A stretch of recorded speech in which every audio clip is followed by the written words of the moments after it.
Hey guys, welcome back to Rachel Reads. My name is Rachel. I love to read and write Christian fiction, and today we are doing sort of a recent reads slash April wrap up because of the Southern Term Readathon going on. But it's just a recent reads, and I have a lot of books. I think it's over 15 or around 15. And I only have 2 physical copies because most of them are from the library, and there were a few ebooks I read. So I'll go ahead and get into all of them, and if I don't remember some of these, I'm sorry. It has been a very long time since I've read like the first half. The second half I do remember more, but I'll get into it. So the first 3 books are the first 3 books in a series, and that is Kingdoms Dawn, Hope, and Edge by Chuck Black. I gave these books 4, 3, and 3 stars, and I enjoyed it. It was really good, but it just kind of felt like exactly like from the Bible into this land. I would like to continue the series. I might not. If I need filler books, I can always just order them from the library and just read them then. And I did enjoy them. They were fine. The first book was definitely my favorite in the series, considering everything was new and we were learning a lot. While it is a biblical allegory, it just kind of felt like you just put the stories from the Bible into this world with different character names, but it wasn't bad and I enjoyed it. The next book I read was Sir Kendrick, which is also by Chuck Black.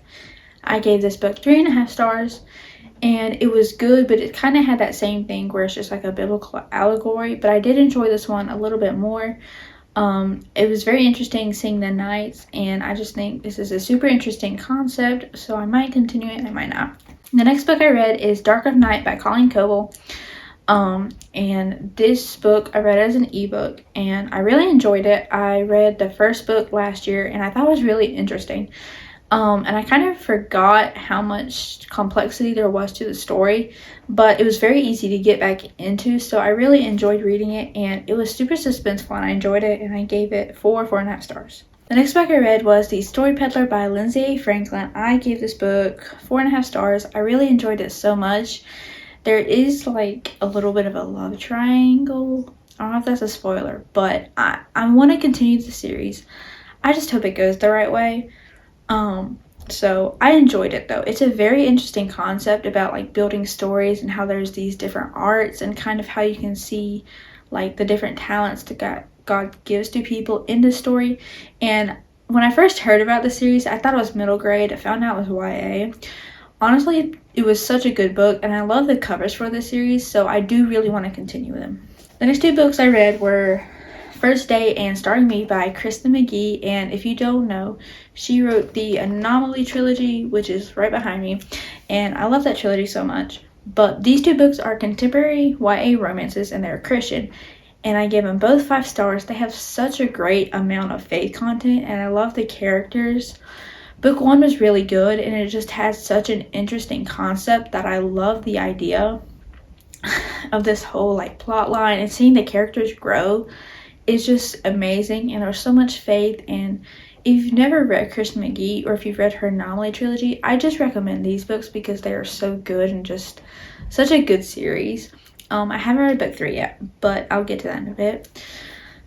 So, and then book 2, I love this idea because seeing the character who kind of like, she knew about God, but then she kind of like learned more throughout the story, and just kind of seeing the concept of the 2 characters playing out, as well as like the whole idea of a teen Saturday Night Live. I just love that idea so much. So I really enjoyed both of these books. The next book I read was Standoff by Patricia Bradley, and I gave this book 4 stars. It was really good for the series, and I enjoyed seeing the characters. The mystery is just so complex, and I actually like seeing that it was a very thick book for it being Christian romantic suspense. There was a good amount of faith content, I want to say, and I did enjoy it. It was good. I would love to continue the rest of the series, so if you like romantic suspense, like Christian romantic suspense, I would recommend her because I know a few of the girls in the community are starting to read her books. The next 2 books I read was Lights Out and Fatal Code by Natalie Walters. I gave both of these books 4.5 stars because they're rereads. I love these books so much. I read books 1 and 2, and I'm waiting to get to book 3, which I really am excited for, especially since I've kind of am coming to an end with a bunch of these like romantic suspense series, so I'm really excited to see how it ends. I really enjoyed both of these books. Book 1 is about Bryn and Jack, And I know Lindsay said something about this on one of her recent reads. It's Lindsay from the blog Books for Christian Girls. In the first book, there's Bryn and Jack Hudson, and I don't think the author watched the Sue Thomas FBI series, which we're currently rewatching, and I still love it because Jack Hudson is the main character, and I definitely prefer him in the series. But I mean, I did enjoy this book for the most part. Rereading it, it was good. And then there's book 2, which is Fatal Code, and I really enjoyed this book. I definitely saw like more things reading through it the second time, and you can kind of catch different things. And I enjoyed it. It was really good. Because of rereads, there's not much I want to say, and it's book 2. But the second book is about Krakoa and Eleanor. Krakoa and Eleanor. And it's really good, and it kind of deals with like another agency, except it's not like the 3-letter ones like CIA, FBI. It's SNAP. So if you like romantic suspense, Christian romantic suspense, I do think it's very interesting, so I'd recommend reading it. The next book I read for a video, but that book is Mind the Gap by Erin Mangum. I love this book so much. I read this for reading like booktubers. This was Lindsay's pick that I chose, which was one of her favorites, and I love this book so much. This is about Kate, who she has like lost her job, and then her grandfather died, I think like a year or 2 ago before this picked up, but oh, I just love this book. She ends up going to London with her grandmother and meets this cute British Christian tour guide. And everything just kind of goes off from there. And there's just so much faith content in this book. If you have never read Erin Mangum, I keep saying this in every video, but if you've never read her, please read Erin Mangum. Her books are just so good. Like, they are top tier Christian romance because there's a great element of like faith content, lifestyle, but also like that little bit of romance, but it's very like clean and it's just wholesome, and it's just great faith read. So I do highly recommend this book and any of her books. The next book I read was The Maid of Ballymaccool by Jennifer Dybel. I gave this book 4.5 stars, and I also read this for the reading like booktubers. This was Book Lover Amanda.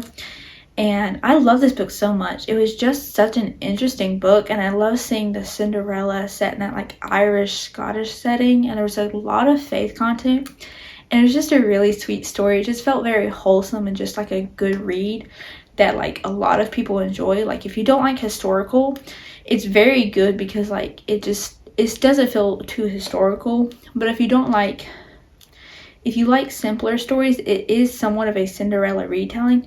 So it's just a great book to read, and I highly recommend it. The next book I read was also for the video, and it's the last book, and that was A Time to Die by Nadine Brandes. It's this book right here. I reread this, and this was the book I picked for Celestia. I love this book so much, obviously, because it's a reread. I do want to continue the rest of the series this year eventually. I might get to it, I might not. I don't know, because there are a lot of other books to get to, but if I need like a pick-me-up book, I will go for this series. So this is set in a world where everyone has a clock that tells them when they are going to die, but then there's a group of radicals, and then there's a mystery between Parvin and her brother because they are sharing the clock. So it's a great Christian dystopian series. If you've never read it, I highly recommend Nadine Brandes, and I highly recommend this series because there is a lot of faith content. The last book I read was The House at the End of the Moor by Michelle Grip. I think a few of the girls, at least one other, has read this book. I gave this 4.75 stars, and I really enjoyed it. There was a great amount of like mystery content with also a good amount of faith content. It was just kind of like moral dilemmas and just kind of how it played out.